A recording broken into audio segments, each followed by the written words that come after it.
What's going on, everyone? Welcome back to another video. Now in today's video it's not me who's going to be working on the Honda Civic EV1 or the family man's EP3 as we've been calling it, the 5-door Civic SI for those over in the States. It's going to be my old man. Now my dad's fitting for the first modification a larger brake kit, so we're going to be fitting the EP3 Civic Type R front calipers and front discs, or at least in this video he's going to be freeing up the front calipers, repainting them, going through the full rebuild sort of process that he needed to do for these particular calipers. He's not going to be removing the piston, but I believe he's doing the slides and making them look nice and tidy and making them look very subtle and OEM as well. He's going to be spraying them in a matte black finish. Yeah, this is basically him taking some used parts that he got for very cheap and making them into suitable candidates, suitable parts for the EP3 or EV1 as it's known. So hope you enjoy it.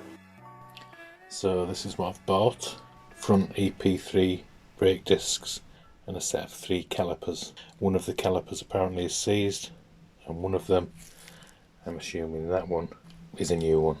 So we're going to clean them up a little bit and get them ready for fitting.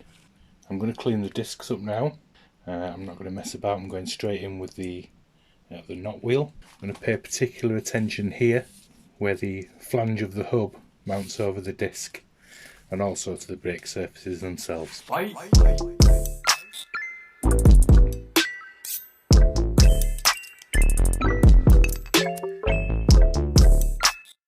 As you can see there, it's as good as we're going to get it, and it's good enough.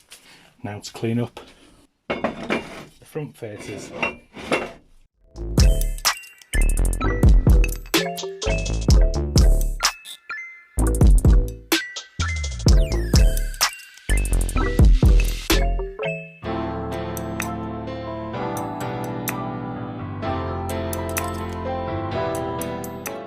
As you can see, a bit of dust on them.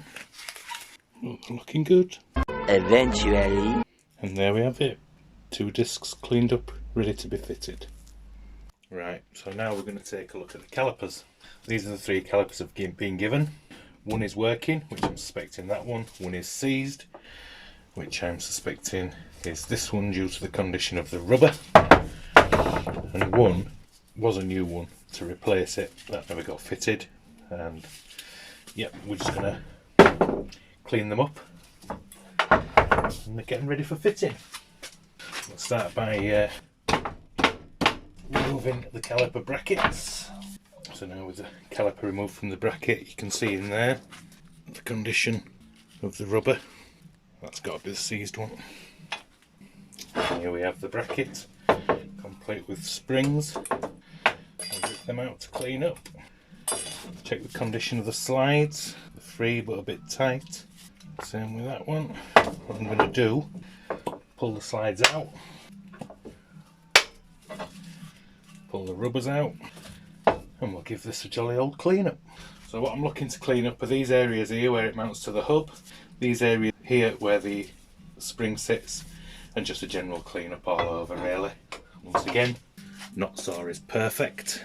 Get the goggles on.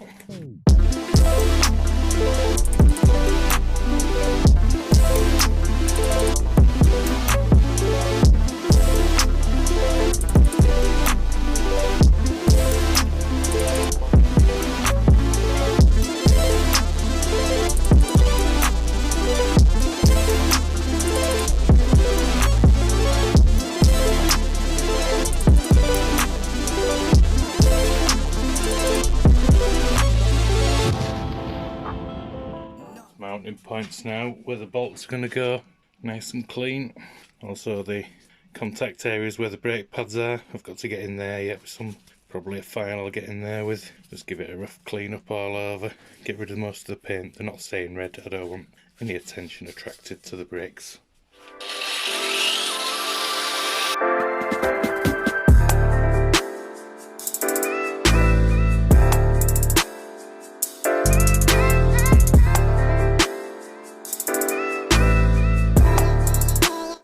Clean, no rust build up in there. Now we'll pay attention to the springs. These little devils here, once again, For good brakes, important to pay attention to the little things. And I'll show you the best way for getting all the built up crud off these. A wire brush.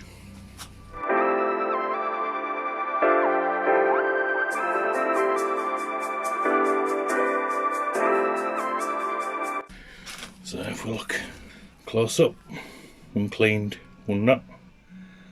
There you go. I'll clean this one. A few moments later. Back to the caliper again. Now we're going to pay attention to where the slide's going and where the rubber sits. It's got a little bit of corrosion in there, so I'm just wire brushing the side. Get the surface rushed out. Show you this one before I stick my brush in. If I can get a good angle on it, see a little bit of rust in there. It's going.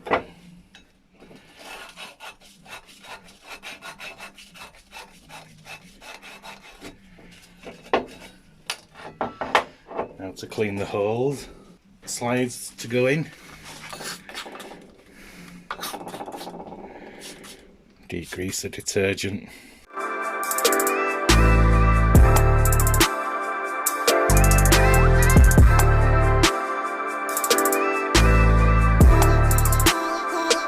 So that's clean enough for me. Now we'll move on to the slides themselves. Bit of rust on there, as you can see. That one looks good. Yeah, happy reusing that, no problem with that one. This one on the other hand, this little crevice here is where the rubber goes. Obviously if it's bunged up with rust like that, it's going to let water in, and has been doing. We're going to give that one a good clean.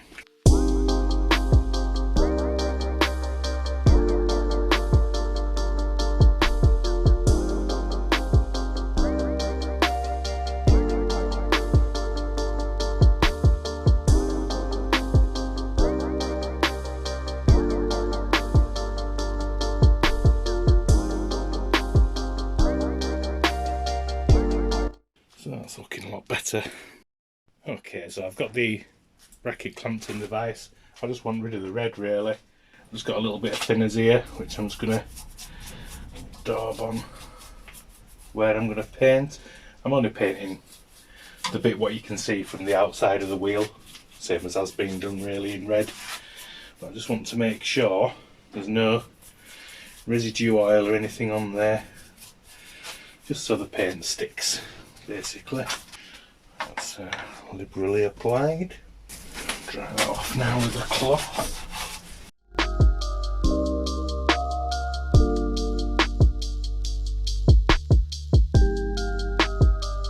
Right, so now with the bracket painted, everywhere that's going to be able to be seen through the wheel, we're just going to reassemble it.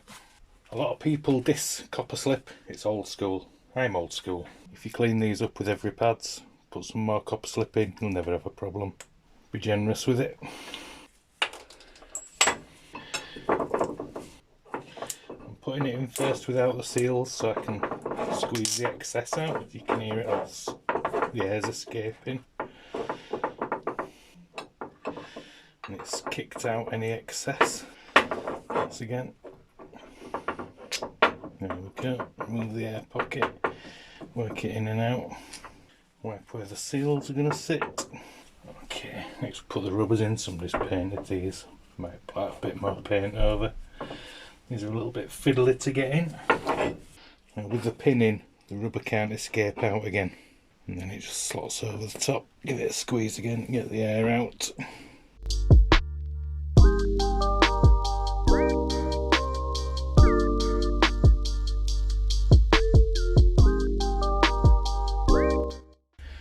People don't like using copper slip. No wrong with it. Right, where the springs are going to sit on these surfaces here, don't matter about a little bit of paint on it. Plenty of copper slip in there, which you just press in. I always put a little bit of copper slip on there too. It's a little bit not blathered like underneath. Now I'll wipe off on the inside where the brake disc is going to sit. You don't want any copper slip getting on your brake discs. That's the saddle ready to go. Pop a brake pad out of one of these calipers. There we have a pad pretty rusted up. insert that now into the springs. You can see how easily the pad slides up and down, and that's to allow for brake pad wear, and that's how your pads should be when you fit new brake pads. Okay, so with the carrier bracket assembled and ready to go, we'll now turn our attention to the caliper itself. First of all, I'm going to push this piston back. Once again, I don't want the red, I'm going to remove it.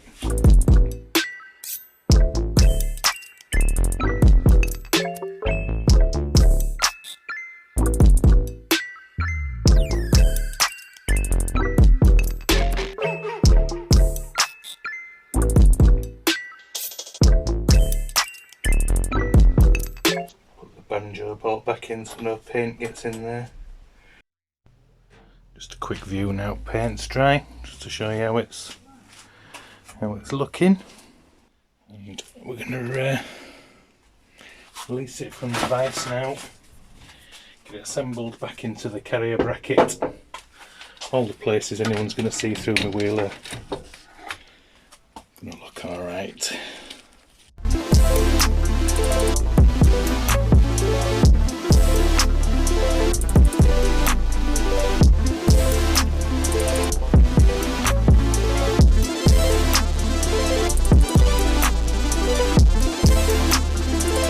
There we have it.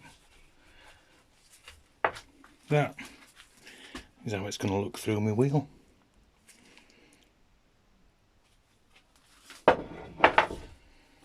Oh no, I'm not having that red there.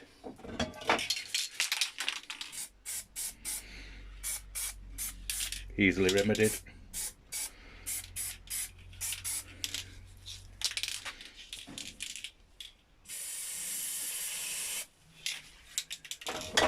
Ready to fit. So as you saw there, my dad went through the full build process of the calipers, making it into a nice clean finish, and they'll be getting installed on the EV1 very soon, so that it'll now have a full set, if you like, of EP3 style brakes. Now I believe the brake master cylinder is the same diameter, the same the same proportion, if you like, as the EP3 one on the EV1. The rear calipers are definitely the same as the EP3, same caliper piston sizes, same disc size, same pads even. So now we will have effectively a full EP3 Civic Type R brake kit installed onto the EV1. And with them weighing exactly the same, we'd expect exactly the same braking performance. So I hope you like this video. I hope you found it informative. And I hope you enjoyed it. If you haven't subscribed to the channel, then please consider doing so, and please give us a thumbs up if you like the video.